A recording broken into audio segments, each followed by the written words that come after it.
maybe pre-Celine Dion, Yeah. Vegas was seen as a 4-letter word of a career. Like, you want to avoid the end of the train stop, which is that. But now it's almost like it's the shit. You got to get a Vegas record. I should kill that crazy. shit. Vegas used to be that way. Singer being on TV used to be that way. He'd be like, shit, is this it? You're going to do a TV show? So it's changed so much, and I think we kind of let it come to us over time, because we had a couple offers early. I was like, it was too scary because nobody was really doing it yet. Did you have trepidation about accepting The Voice? Like, wait a minute. Oh yeah. I'm a singer-songwriter, and I don't want to. I was like, what the back then? I mean, it was like 2011, 12. Did you discuss it with the band first, or like? Oh, the band was not happy. I know they weren't, because it's like, I'm not working. What you mean you going to work every day? But also forget about that. They were like, what are you doing? Right, and what's that going to make us look you got a like? chair that's going to spin around, fucking going to ruin our career. Yeah. So there was a lot of fear with The Voice, and like I remember that too. And I remember even then being like, remember earlier I was about, hey, let me lead. Yeah. Right. Even I didn't believe my own words, where I was like, it's good, it's gonna be great. I was like, shit, I don't know. Because the band kind of like plateaued a little bit, and so we were looking for something, and it was one of those moments where I was like, this could either be the biggest disaster or the greatest. I'm either gonna look like a genius or an idiot. There's no in between here. So what was the process of coming up with Jagger? And at the time, did you feel like, all right, this is it, or was it like an arranged marriage situation where it's like, I gotta have a song for the show? And well, what's crazy? This is a great story. I'm so happy I could tell you guys this story. This is a great fucking story. So we had a single out. So I think this was like our third album. We had a single out called "Never Gonna Leave This Bed," which is a great song, but it just wasn't a hit, and it wasn't. It was kind of stalling and all that stuff. And the label, it was kind of like like I said, the band was kind of plateauing a little bit. But I was on The Voice. I just started shooting The Voice, and this song kind of, it was like Jagger just kind of just fell into our laps. Like these guys had it, and they were like, originally the story with it was that it was meant for like a female artist to sing about a guy. He's like, he got them moves like Jagger. Gotcha. And nobody wanted to touch it really.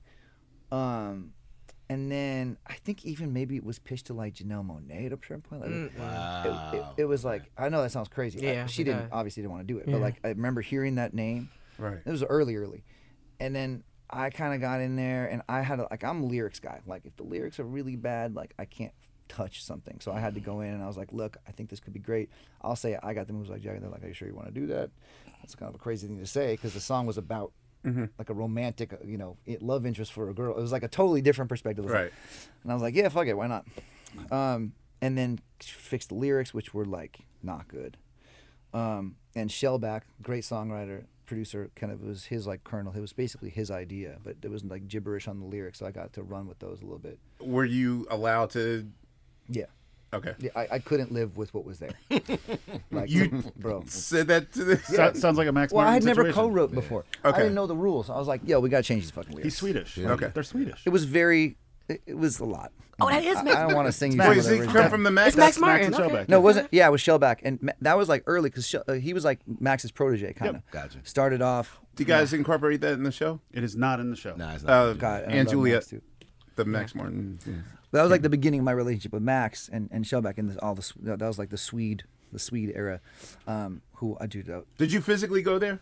No, I didn't go. I haven't gone yet. Okay. I still haven't gone, but they were all here. Their lyrics are all gibberish, though. It's most of them. They don't give a shit about lyrics, which was great. They care not about the words. What do they at all. care about? Melody. Melody. Melody. It's all melody. Now I got to go Which back was and listen the- to all but those all songs. science. But that was a dream for me. Yeah. Because I'm like, oh, cool. I do give a shit about Right. lyrics. So- And they're free to let you and do. they're like, great, Yeah. we don't give a shit. So I was like, awesome. It was a perfect relationship.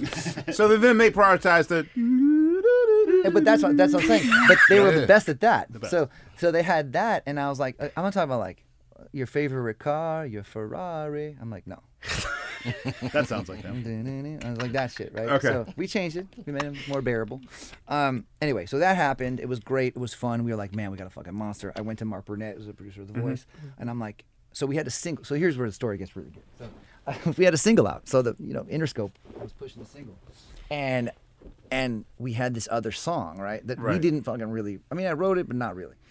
And Jordan, our manager, kind of hatched this scheme of like, okay, so we got Christina Aguilera to do the bridge of that song. It was like Jagger. She's on The Voice too, obviously. Mark Burnett's like, I want this song. Like, I don't want you to do your single. I want you to do. I played it for him. I played the song for him. Like, this is crazy. He's like, do it on the show, but you have to get someone from The Voice, and I'm not gonna. We can't play your single. You gotta do this song. I'm like, all right, fine, fuck it. Interscope's not gonna like this at all. Is Ron Fair anywhere in the story? No. Damn, he was going This after was like this. Jimmy. Jimmy was still. Jimmy was still kind of running things. He was Okay. about to Whenever I go. hear Interscope, Beats was like success about story. to happen. Okay, I see. Okay, gotcha. He almost kind of didn't give a shit even back then. Trust Like, me. I sell headphones. Long, I've been there before. Anyway, go ahead. God, I don't know. Why don't you just keep You already know. Hi, man. Listen, I'm Paul. So many potholes. But here we go. so wait, so Did you just I'm Paul that Yeah, shit yeah, between yeah. y'all? Between y'all, straight up. Man, listen. Facts. Come on. Love this guy. I ain't All right, saying- good. So we were like, okay, how do we do this? Because we got a fucking song. So we didn't tell anybody Interscope, which is like crazy, right? We just did it, and it was live, right? So Right. So we, and you know that was when like the song would go available. They would like you do something on TV, next day. you know, a zillion people would watch it because that's when people used to watch TV, and then the next day the shit would just boom shoot to the top on like iTunes and all that stuff. That was those days. And so we just didn't tell anybody. We did it live.